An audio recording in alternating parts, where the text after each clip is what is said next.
poor alien mother counted her last coins for milk, until a human stopped to help. The tunnels of Glass Reef thrummed with the weight of the sea.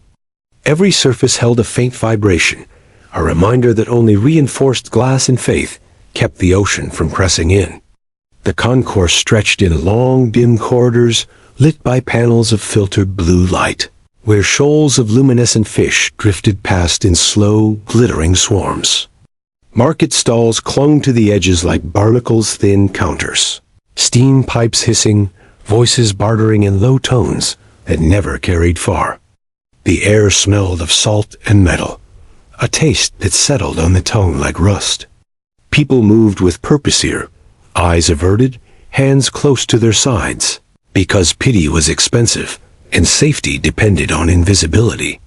Siren stood at a stall of jars and nutrient gels, her fingers damp as she stacked a small pile of coins on the counter. She counted them again, lips moving silently. The coins were slick with humidity, their edges worn smooth from too many trades. Each one was a fraction of another meal, another chance to feed the tiny life pressed against her chest. Lacey stirred in the sling beneath her algae fiber shawl, a soft whimper muffled by the fabric. Siren's pulse quickened as she pressed her hand flat over the coins, as if pressure alone might change their value. The stall-keeper leaned forward, the smell of brine and sweat rolling off him. His fingers, blunt and calloused, tapped the coins once. "You're short," he said. The words dropped flat into the air, louder than they needed to be. Siren's throat tightened. "Count again," she said, keeping her voice level, her chin lifted. She could feel the eyes on her from the other stalls fleeting, assessing, ready to turn away if things got ugly. "I did," the stall-keeper said, his mouth twisting into a smirk. "Formula costs what it costs, unless you've got something else to trade." His meaning oozed into the space between them. A few heads turned, curious but not enough to intervene. Siren's stomach knotted. She thought of walking away, of pretending she still had choices. But Lucy whimpered again, hungry, and shame burned the back of her throat.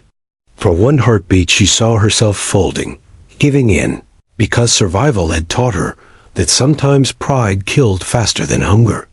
The thought sickened her, and she straightened, jaw tight. "I said count again." The stall-keeper laughed softly, leaning closer. "Everyone's got a price." A credit sheet slid onto the counter with a faint metallic click.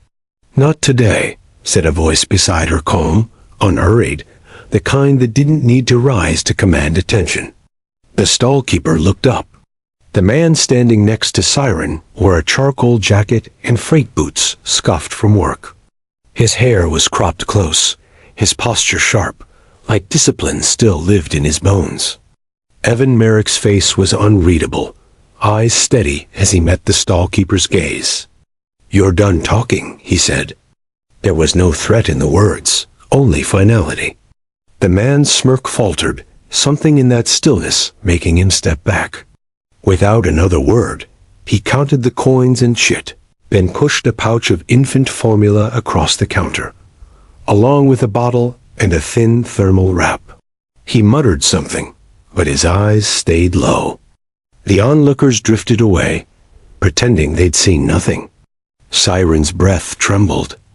Anger and relief twisted together until neither felt clean. She turned toward the stranger, her pride sparking even as her body sagged with exhaustion. "I didn't ask you." Her voice cracked on the edge of defiance. Evan didn't flinch. "You didn't have to." His tone was matter-of-fact, as if the exchange required no gratitude. For a long second, they stood in the dim wash of blue light, two people caught between dignity and decency. The baby stirred again, a thin cry threading through the air, soft but piercing enough to turn heads. Siren pulled the sling tighter, her hand trembling as she touched Lacey's cheek. The child's cry dissolved into small, wet hiccups. Evan watched the movement, something in his expression tightening for just a heartbeat habit, recognition, memory. Then it was gone. He gathered the pouch and bottle, slid them toward her, then nodded once toward the crowd that had begun to shift again. His hand hovered at his side, not touching, not guiding, only offering a silent way out.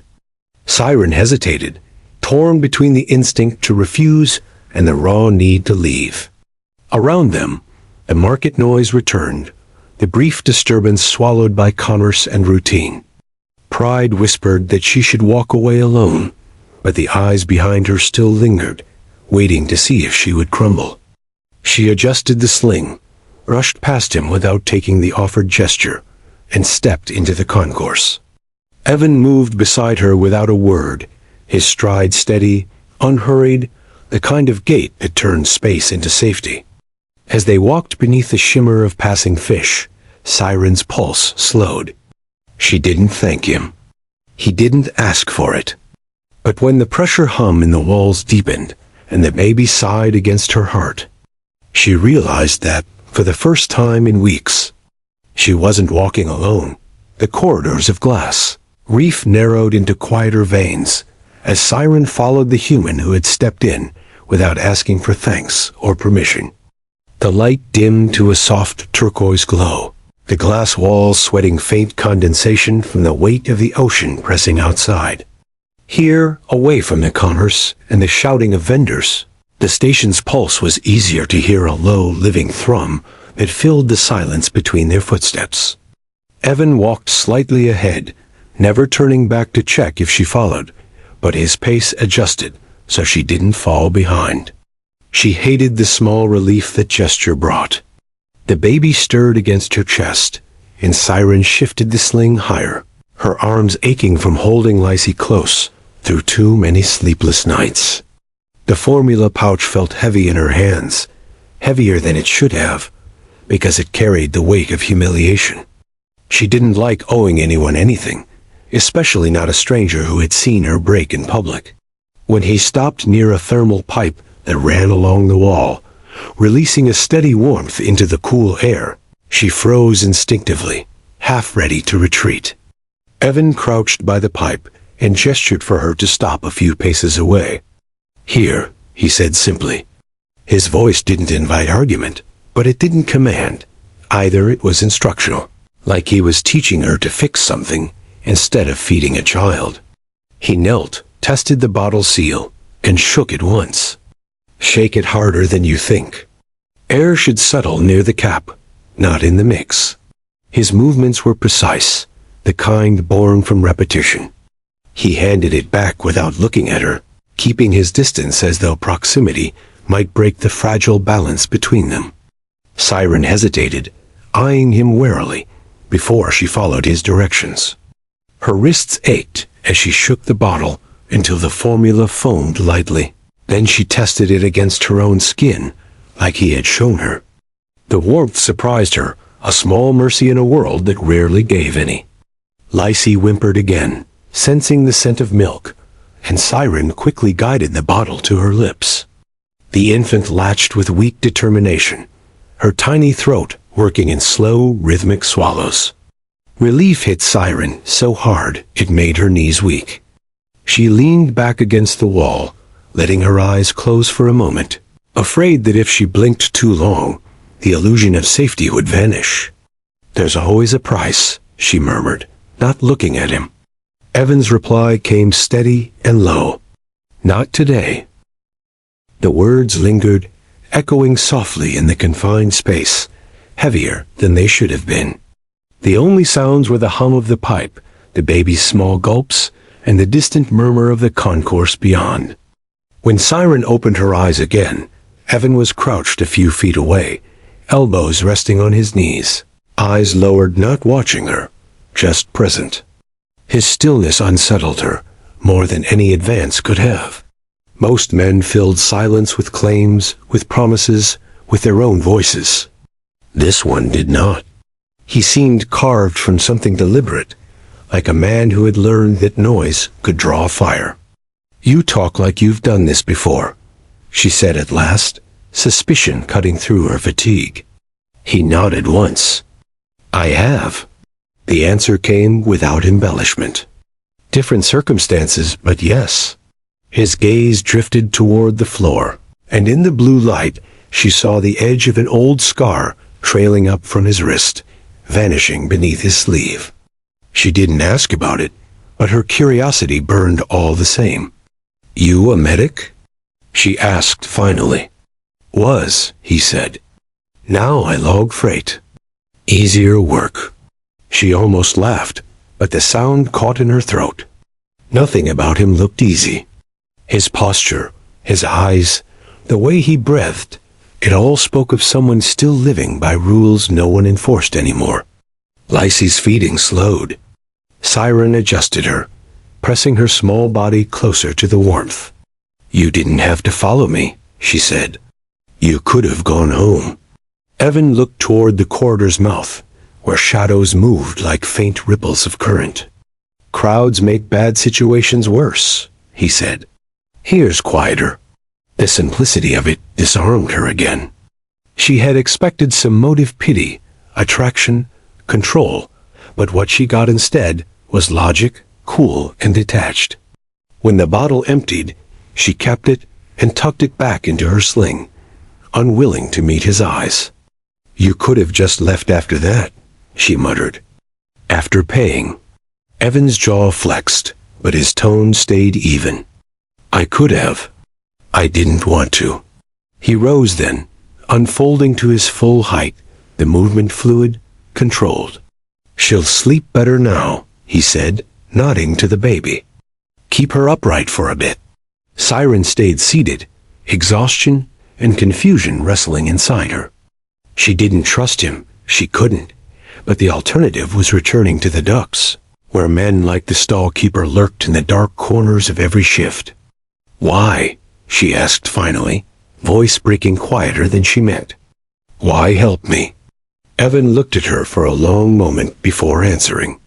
"Because I heard him talk to you like you weren't a person," he said softly.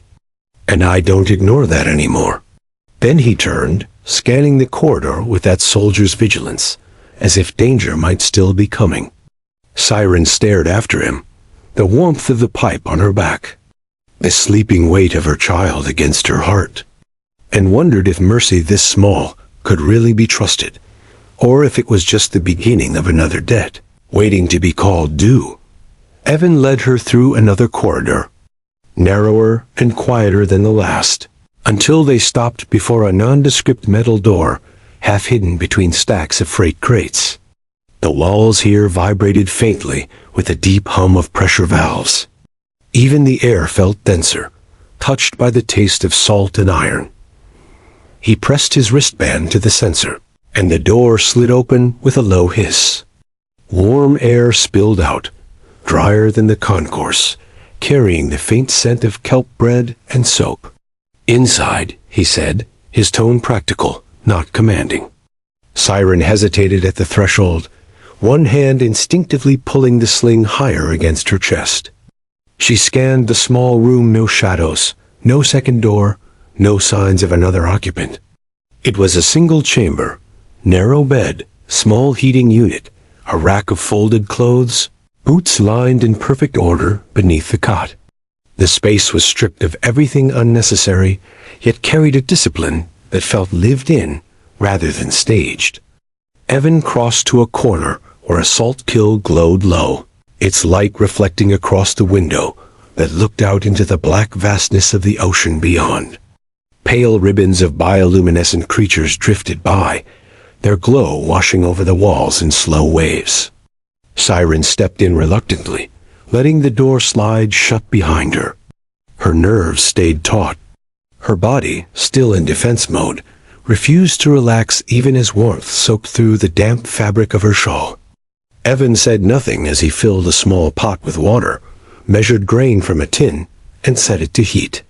The rhythmic scrape of metal on metal was oddly soothing. When the smell of cooking reached her, something in her stomach clenched with sudden, painful hunger. She hadn't eaten since dawn. She sat on the edge of the bed, one arm wrapped protectively around Lacey, who had begun to stir. "You don't have to feed me," she said quietly, her voice laced with suspicion. Evan didn't look up from the pot. "I know," he said, "but you'll eat anyway." There was no arrogance in the words, just inevitability. He divided the food with mechanical precision, placed a bowl in front of her, and retreated to the chair by the window. Siren waited for the demand, the condition that always came after charity. It didn't come. He simply ate in silence, his posture upright, movements deliberate, as though even in rest he obeyed unseen orders. "You live alone," she said after a while, her voice more observation than question. "Yes, by choice? By necessity." His answer was too clean, too practiced. She looked down at her bowl, then at him, the lamplight catching faint scars that traced the edge of his jaw and neck, relics of something long past. "You're military," she said softly. "Was," he corrected. "I used to patch people up who were dying faster than I could stop it. Now I stack crates. Easier work." The neutrality of his tone made her chest tighten. She thought of all the men she had met in the lower decks, loud, bitter, desperate to remind the world they still mattered. Evan was none of those things. He seemed carved out of silence, carrying the weight of something he refused to name. Lacey gave a soft sigh in her sleep, her tiny hands curling against Siren's chest. For a moment, she allowed herself to breathe, the heat from the kill easing the stiffness in her limbs. "You expect me to pay you back," she murmured. "Everyone does." Evan turned his gaze from the window, meeting her eyes for the first time since she'd entered. "No," he said. "You owe me nothing." The bluntness of it unsettled her more than any bargain would have. She studied his face, looking for deceit, but found only exhaustion, an old kind, not from work, but from living too long in aftermaths. He rose, collected the bowls, washed them with methodical care, then said quietly, "You'll take the bed." "I'll use the chair." Siren frowned. "Why?" "Because you're holding a child who's already asleep." His logic was unarguable, infuriatingly simple. He took the chair, angled it toward the window, and folded his arms loosely. His reflection shimmered faintly against the glass, framed by the drifting glow of the sea. Siren lay down cautiously, one arm still around Lacey, her shawl pulled tight. The sheets smelled faintly of soap and salt, clean in a way she had forgotten existed. She kept her eyes half open, waiting for movement, for the moment he would reveal the cost of this calm. But none came. Evan didn't speak. He didn't even shift. The silence between them deepened until it felt almost tangible, broken only by the low murmur of the station and the child's slow, steady breathing. Siren's body resisted rest, but her mind, frayed to its limit, betrayed her. Her last waking thought before sleep claimed her was a bitter one. She hated that she felt safer here than she had in months. And across the room, Evan remained motionless, watching the blue light drift through the water beyond the glass, counting every breath, every sound, the way he once did in field tents and burning ships. He didn't close his eyes. He didn't sleep. He kept watch, not over a battle, not over soldiers, but over a stranger and her child, as if guarding them could make up for all the lives he hadn't been able to save. Morning in Glass Reef came not with sunlight, but with a slow bloom of bioluminescence across the glass walls, rippling bands of turquoise and gold that rolled like a false dawn through the corridors. Siren stirred, momentarily disoriented by the stillness. The familiar sounds of the ducts, snoring, footsteps, coughing were absent. All she heard was the hum of pressure pumps and the faint rasp of Evan moving near the kill. Lacey was still asleep in her sling, warm against her stomach. The air smelled faintly of salt and grain. She blinked, remembering where she was, then looked toward him. He stood at the small counter, sleeves rolled to his elbows, stirring something in a tin pot with careful precision. His movements were efficient, controlled, as though every second had to earn its keep. "You didn't sleep," she said, her voice rough. He didn't look back. Didn't need to. He poured the mixture into 2 cups, setting one on the small table near her. "Eat. It's easier than pretending you're not hungry." Siren hesitated, then reached for the cup, its warmth seeping into her hands. The porridge was plain, barely sweet, but it filled the hollow ache in her belly faster than she expected. She finished half before she realized she hadn't thanked him, and by then it felt too late. Gratitude sounded too much like surrender. "You don't have to keep doing this," she said finally, trying to steady her voice. "I'll find work. You've done enough." Evan wiped his hands on a towel, then faced her. "Work's not the problem. Safety is. You can't fight the reef alone." The way he said it like a fact, not a question, made her bristle. "I've been doing it since he left," she shot back before she could stop herself. His expression didn't change, but his eyes softened slightly, just for a heartbeat. "Then you've done enough alone for a while." The words unsettled her. Too gentle, too simple. She turned away, adjusting Lacey's sling, as if the child's needs gave her an excuse not to answer. But when Evan spoke again, his voice carried that same quiet resolve. "I need to check freight logs today. You're coming with me?" She looked up sharply. "Why?" "Because I said so," he replied. Then after a pause, "And because you shouldn't stay here by yourself." The bluntness irritated her, yet some deeper instinct recognized the truth in it.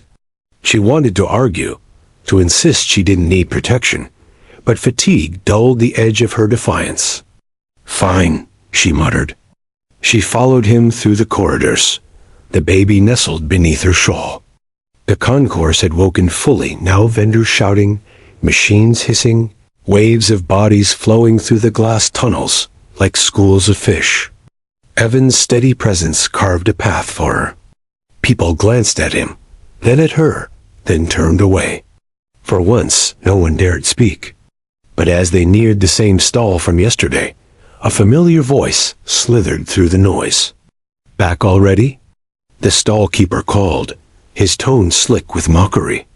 "Didn't take long to find a new sponsor, did it?" The words struck like a slap, sharp and public. Heads turned. Siren froze mid-step, heat flooding her face. Lacey whimpered, sensing the tension. The humiliation hit faster than she could swallow it. She gripped the sling tighter, throat constricting, unable to find words. Evan stopped beside her. His shoulders squared subtly, the only sign of tension. He didn't raise his voice. "Enough," he said, the single word cutting clean through the chatter around him. The stall-keeper laughed, a brittle sound. "You her keeper now? Or just another man trying to look noble?" He stepped closer, but the moment he did, Evan moved slow, deliberate, controlled. He didn't touch him. He didn't need to. The air shifted, and the stall-keeper stumbled back under the weight of his stare. "You want to keep your stall license?" Evan asked softly. "Then keep your mouth shut." The vendor's color drained. He muttered something under his breath and turned away, pretending to rearrange his jars. Around them, the crowd dispersed quickly, eyes sliding away. Siren's pulse thundered. She wanted to speak, to thank him, to curse him, to do anything but stand there trembling. Instead, she turned sharply and walked past the stall, forcing herself not to look back.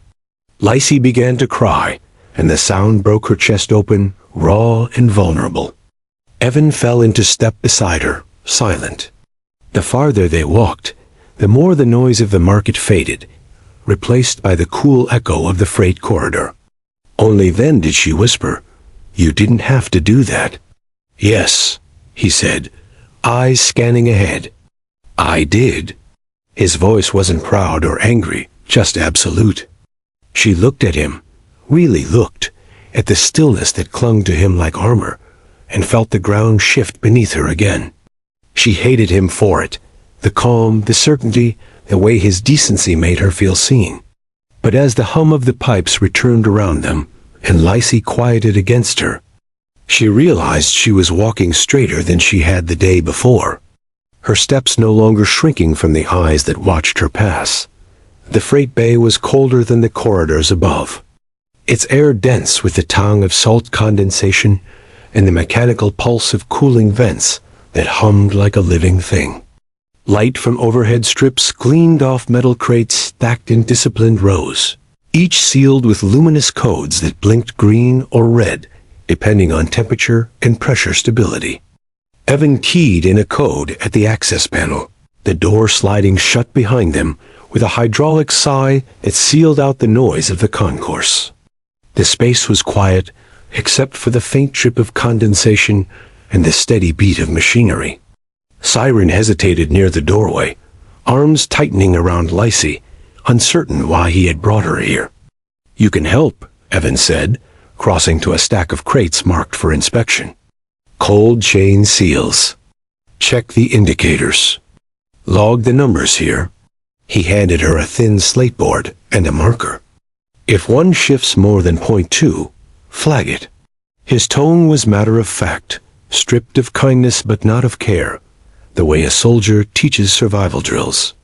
Siren stared at the tools for a long second before taking them. "You're giving me work?" she asked cautiously. "Yes," he said, bending to lift a crate. "Paid work. No debt." He said it like he'd rehearsed it 100 times, each repetition another attempt at undoing something he couldn't fix. She glanced down at the slate board, her fingers trembling.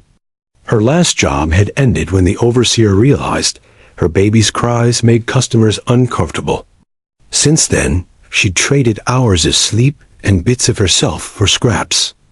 To be handed a task symbol, measurable, felt unreal. "Why me?" she whispered. Evan didn't look up. "Because you're here. Because you need it. Because I can." That was all. No sermon, no pity. Just fact. The weight of it both steadied and confused her. She adjusted Lacey in the sling, so the baby rested against her shoulder, then crouched by the nearest crate. The indicator glowed faintly blue. She wiped away the fog with her sleeve, wrote down the code, then moved to the next. Her hands shook at first, but soon fell into rhythm wipe, read, record. The pattern lulled her, the repetition like a heartbeat that asked for nothing but focus. Evan worked beside her in silence, stacking and scanning with the easy economy of a man who measured strength by precision, not speed. Occasionally, he'd glance toward the door, habitually checking the exits, even though no one ever came down here without clearance. She noticed it, that constant alertness, the tension that never truly left his shoulders. It wasn't fear, it was memory, discipline carved so deep it became instinct. She wanted to ask about it, but didn't. Some silences were earned. After an hour, her knees ached and her fingers felt stiff from the chill, but she didn't stop. When she finished the last column, she realized she hadn't thought about hunger or shame for a while. She had just worked. The simplicity of it made her throat tighten. Evan took the slate board from her, scanned it quickly, and nodded. "Good," he said. "Accurate." The word felt heavier than praise.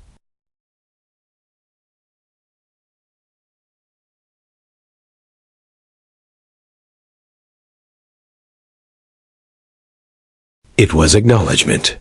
He turned to the wall console, keyed in her data, then tapped his wristband against the reader. A soft chime sounded.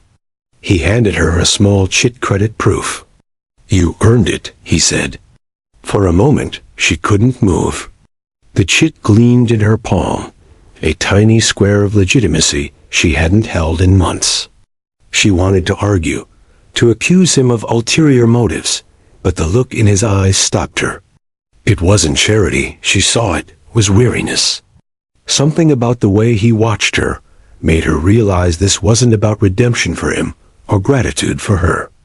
It was about balance, about restoring a world that had long since stopped being fair.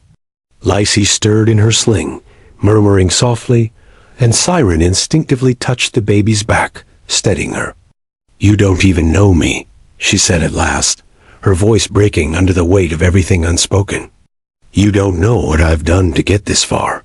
Evan leaned against a crate, arms folded loosely. "Don't need to," he said quietly.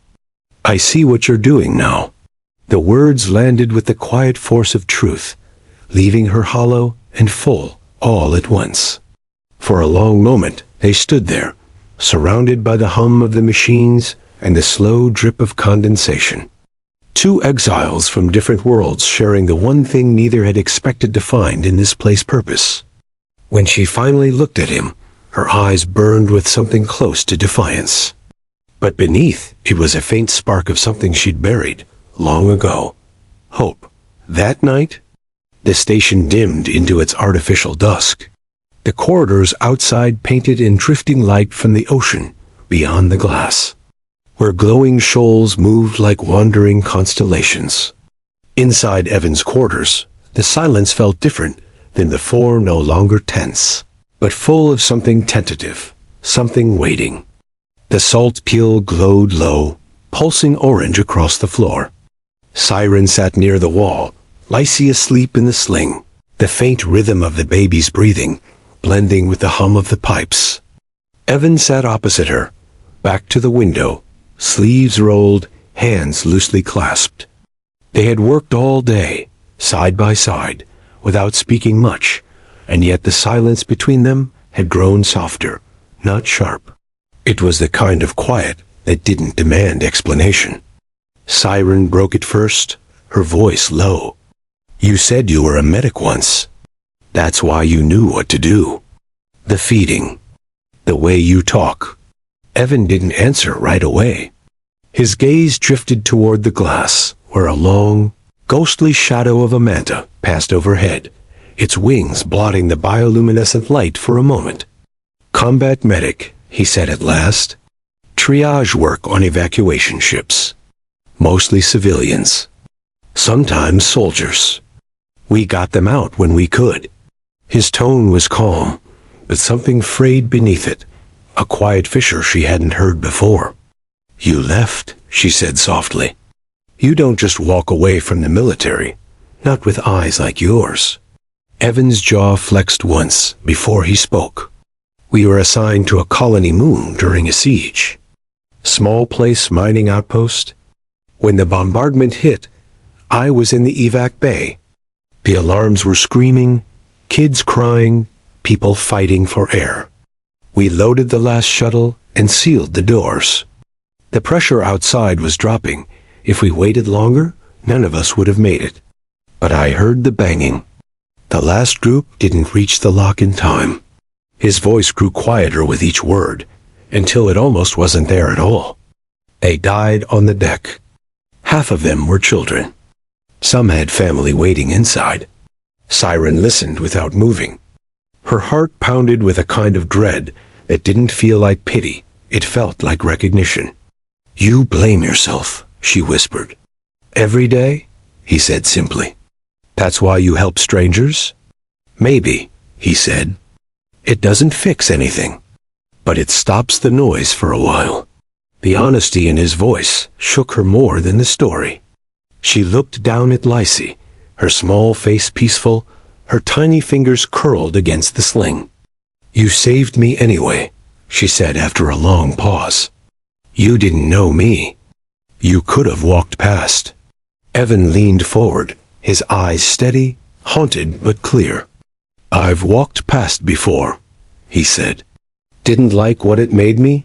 The silence that followed pressed against her ribs until she felt she couldn't breathe. "My mother died in that siege," she said quietly. "Mining colony, outer rim, same as you described.